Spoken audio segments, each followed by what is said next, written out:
Vodafone is introducing a new global policy to stop its adverts appearing on fake news and hate speech websites. The telecoms giant is working with Google, Facebook and ad agencies to set up a list of sites that are safe to advertise on. The new policy is the brainchild of Vodafone's Director of Corporate Affairs, Matt Peacock, and he joins me now. So, Matt, why are you doing this?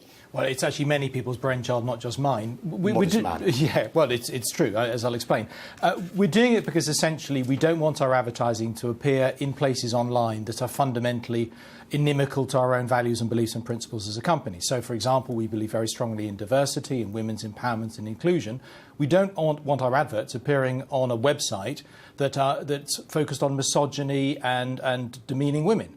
And what that means is that we need to look again at how digital advertising works. The problem is the technology that's used to serve adverts online is essentially driven by algorithms. Wherever the user goes online, by and large, the advertisements follow. And what that means in turn is that there's always a chance our ads can appear in places we don't want them to do.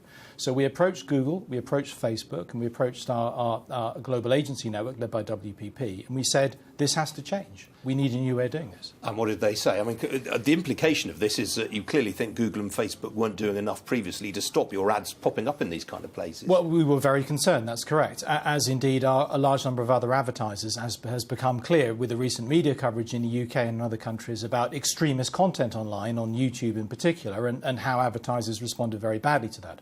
So we went to Google, we went to Facebook, and with our agency led by WPP, we said there needs to be a new way to do this. The new way to do this is the policy we've announced today, which is essentially focused on a whitelist. And a whitelist says we will define the outlets that we believe are not going to carry harmful and offensive content, and that's where our advertising will appear, and everything not on the whitelist will not receive our advertising worldwide. Why have you done it that way round, as opposed to sort of setting up a blacklist, if you like, whereby, you know, hate preachers and so on won't be benefiting from your advertising?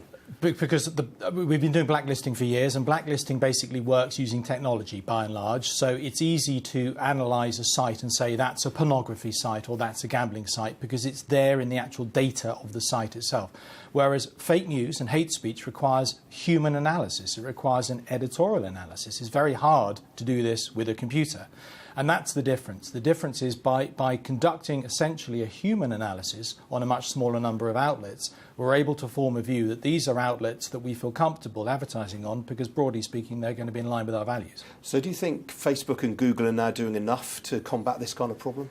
So they've been working very closely with us. They're collaborating very closely, and we're grateful for that.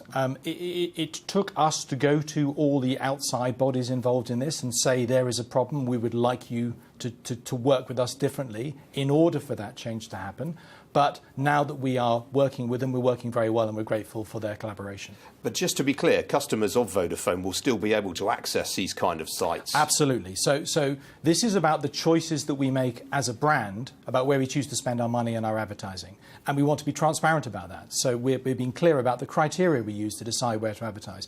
It does not affect in any way, and will never affect in any way, the ability of people, our customers and other users, to access this content. Freedom of expression is an incredibly important principle for us, and allowing people to see whatever is lawful is something we will always protect.